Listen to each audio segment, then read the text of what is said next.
실제 수사 보고를 못 받았다 이렇게 말씀하셨어요. 법무부에 네, 미보고됐다 그렇습니다. 이렇게. 네네. 실제 보고 검찰 사무 보고 규칙인가요? 거기에 보고하도록 돼 있지 않나요? 그래서 이제 추상적으로 이제 매일매일 사건이 진행되면 뭐 한두 장짜리로 해서 간단한 이제 진행 상황 보고는 받습니다. 그런데 지금 뉴스타파에 나온 것 같이 장문의 수사 보고서 자체를 분량도 엄청난 수사 보고서인데 그거를 통째로 그렇게 보고하지도 않을 뿐만 아니라 지금 뉴스타파에서 보도된 내용대로 구체적으로 이러이러한 내용의 대화가 오고 갔습니다라고 하는 식으로 별도의 보고서도 제가 받아본 적은 없습니다. 안 받았어도 전임자가 받아서 인수인계를 받았어야죠. 아니 11월 4일자에 이루어진 작성된 부분인데 그때도 제가 이제 차관으로 있었고 저희 박성재 장관도 있었던 사항인데 그때도 분명히 해당 청으로부터 수사 보고서 자체를 보고받은 사실은 없습니다. 다만 창원에서는 여러 가지 압수수색을 통해서 여러 가지 추가적으로 이런 수사를 하겠다라고 하는 아주 개략적인 내용의 보고를 한 적은 있지만 세부적인 내용을 그렇게 보고한 적은 없다라는 말씀입니다. 이 지금 황금폰 관련된 포렌식은 언제쯤 끝날 걸로 보여요? 그건 아마 실무적인 부분이 있어서 한번 확인해 보겠습니다. 지금 기본적으로 12월 12일자로 이미 제출을 한 상태고 그때부터 이제 계속 포렌식을 하고 있는데 내용에 방대할 뿐만 아니라 이제 다 피고인, 변호인이 또 일정에 맞아야 됩니다. 참여를 하기 때문에 그러다 보니까 좀 길어진 것 같은데 한번 언제 끝날지는 실무 차원에서 살펴보도록 하겠습니다. 우리 명태균 씨 관련해서 혐의가 3가지 분류가 있잖아요. 그러면 지금 12월 4일 날 뉴스타파에서 드러난 수사보고서 외에 나머지 보고서와 관련된 내용에 대해서 보고는 받은 적이 있습니까? 나머지 보고서 어떤 내용을 말씀하시나요? 예를 들면 뭐 압력을 받았다든지 뭐 여론조사 무상으로 한다든지 그게 이제 뉴스타파에 있는 보고서 내용이 이제 여론조사를 제공한 것으로 보이는 그런 내용이 되어가 있고 그래서 뉴스타파 기사 내용을 토대로 해서 그러면 여론조사를 무상으로 받았으면 이것이 정치자금법 위반이 아니냐 그리고 나중에 공천과의 관련성이 있으면 이게 별도의 죄가 되는 것이 아니냐라고 하는 이제 질의들이 그동안 온 것으로 알고 있고요. 그 부분에 대해서는 제가 드릴 수 있는 말씀은 기본적으로 여론조사를 그냥 받았다고 해서 그 자체로서 무조건 죄가 되는 것은 아니고 기본적으로 이 한 80여 번 정도 여론조사를 한 것으로 알고 있습니다. 그 중에 상당 부분은 이미 다른 이제 언론사 통해서 이미 한 부분이고 또 일부는 한 부분이 있는데 구체적으로 어떤 경위로 여론조사를 했고 어떤 식으로 전달됐는지 여부를 살펴봐야 이것이 형사적으로 문제가 되는지를 판단할 수 있다라는 취지입니다. 공천 개입 의혹과 관련된 내용은 어떻게?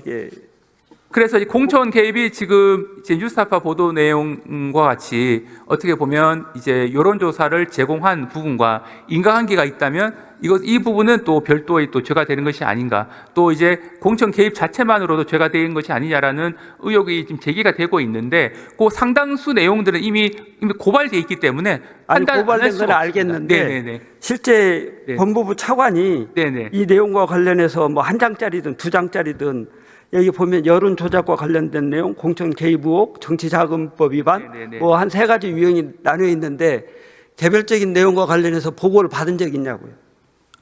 개략적인 내용은 보고를 받습니다. 특히 사건 처리할 때라든지 강제 수사를 하거나 할 때는 당연히 보고를 받는 거죠. 그래서 현재까지 이제 수사 상황 자체는 저희가 알고는 있는데 세부적인 내용을 여쭤보시니까 그 부분은 저희가 그렇게까지 사전에 보고를 받습니다. 개략적인 내용은 다 받았는데 여기서 공개하기는 좀 어렵다 이런 취지의 얘기죠. 그런데 저희가 이제 말씀드릴 수 있는 보고를 받는 내용은 아주 세밀한 내용까지 다 보고를 받는 건 아니기 때문에 큰 틀에서 보면 이제 누구를 조사하고 앞으로 어떤 부분에 대한 혐의에 대한 수사를 하겠다라는 정도의 보고는 늘 받죠. 그래서 제가 드릴 수 있는 말씀은 지금 이제 언론 등을 통해서 의혹이 제기가 되고 있는 이른바 황금폰에 있는 게 뭘까? 아직 그거는 포렌식이 안 끝났으니까 말씀드리는 것 한계는 있고 또 한 가지는 현재 이른바 11월 4일자 수사보고서에 있는 내용에 대한 왜 수사가 진행되지 않냐라는 부분이 의혹이 있을 수 있는데 그 부분까지 포함해서 이제 수사팀에서는 수사를 진행하고 있는 것으로 알고 있습니다. 아까 우리 동료 의원님께서 탄핵 조작 의혹이 있다 이렇게 의문을 제기했는데 이런 의혹과 관련된 내용을 일거에 치유하려면 의혹을 없애려면 특검이 필요하지 않나요?